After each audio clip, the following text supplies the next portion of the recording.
There is one question that the greatest philosophers, warriors, athletes, and leaders in history kept returning to. One question that, when answered honestly, reorganizes everything: your mornings, your decisions, your relationships, your work, your entire life. Most people never ask it, not because they don't care, because they are afraid of what the honest answer might cost them. But the people who ask it and answer it honestly become the people the rest of us call extraordinary. Stay with me, because in the next several minutes, I am going to ask you that question. And I am going to give you the tools to answer it, starting today. Subscribe to this channel, because every Monday and Thursday we bring you the ideas that the greatest minds in history used to build extraordinary lives. Like this video, share it. Let's find the answer together. I am Dr. TJ, a Harvard Fellowship trained surgeon and a distinguished Toastmaster. The highest honor in Toastmasters International, earned by less than 1% of members worldwide.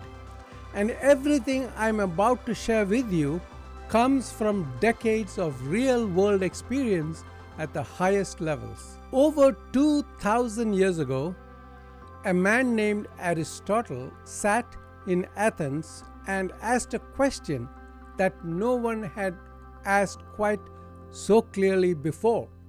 What is the good life? Not the comfortable life, not the successful life by other people's definition, the good life. The life that is truly worth living. His answer, which he called eudaimonia, is usually translated as happiness. But that translation misses something crucial. Eudaimonia doesn't mean feeling good. It means flourishing, functioning at your highest potential, becoming fully what you are capable of becoming. And at the center of eudaimonia, Aristotle placed one concept above all others: Telos. Your telos is your purpose, your end goal, the thing you are fundamentally for. Every living thing has a telos, Aristotle believed. An acorn's telos is to become an oak tree. A knife's telos is to cut cleanly. And a human being's telos is to live in accordance with their highest nature, to think, to create, to love, to contribute, to become. The question he placed at the center of a good life was simple: what are you for? Here is the problem. Most people never ask that question, not because they are incapable of answering it, but because the world fills the silence before they can. From the moment we are old enough to be asked, "What do you want to be when you grow up?"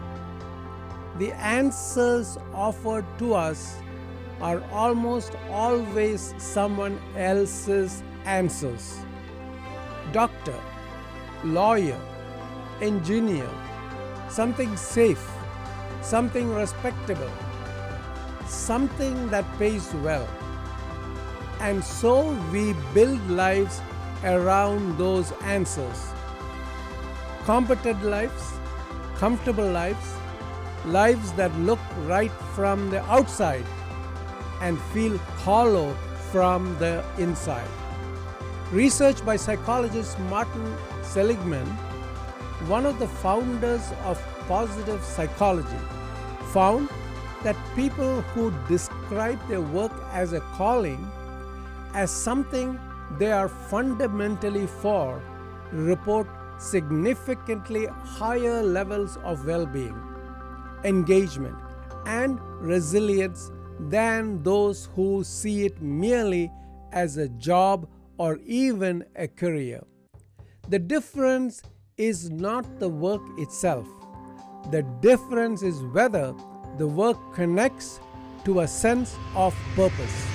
Viktor Frankl, whose story we told Monday, discovered this in the most extreme circumstances imaginable. Aristotle discovered it in the lecture halls of Athens. Both arrived at the same place. The person who knows what they are for can endure almost anything. The person who doesn't cannot fully enjoy even comfort. So how do you find your telos? Aristotle gave us 3 questions, still undefeated after 2000 years. Question number 1. What activities make you lose track of time? Not what you are good at, not what pays well. What pulls you in so completely that hours pass without your noticing?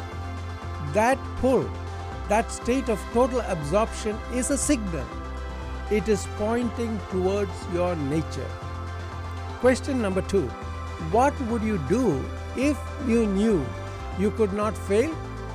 Strip away the fear of judgment, the fear of financial risk, the fear of what people would say.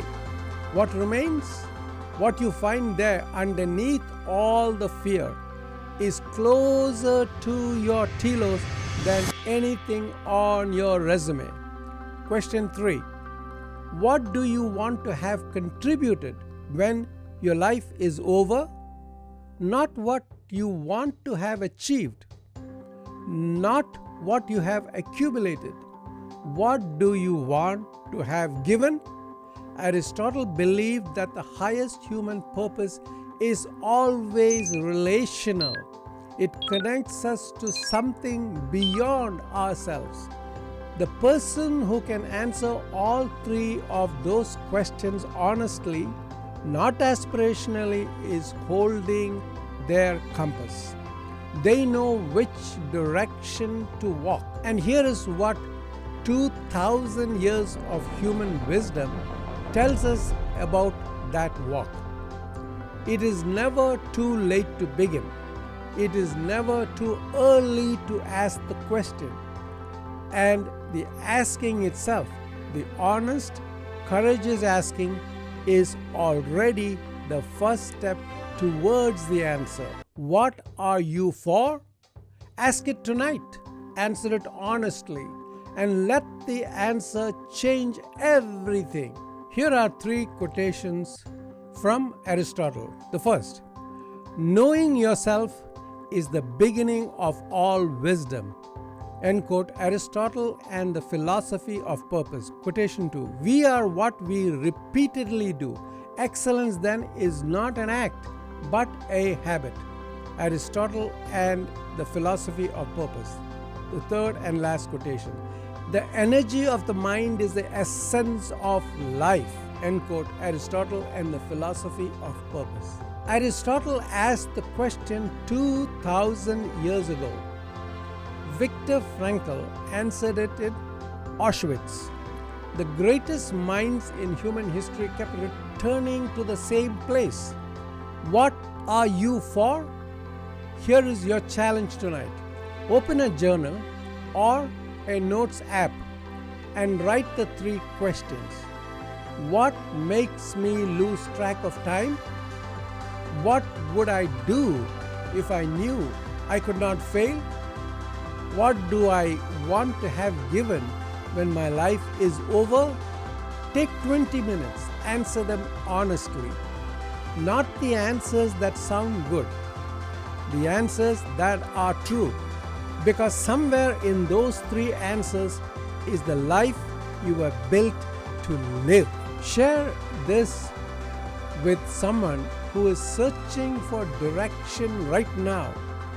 These 3 questions might be exactly what they need. Like, subscribe, and come back Monday because we have a story about the most famous firing in business history and the greatest comeback that followed.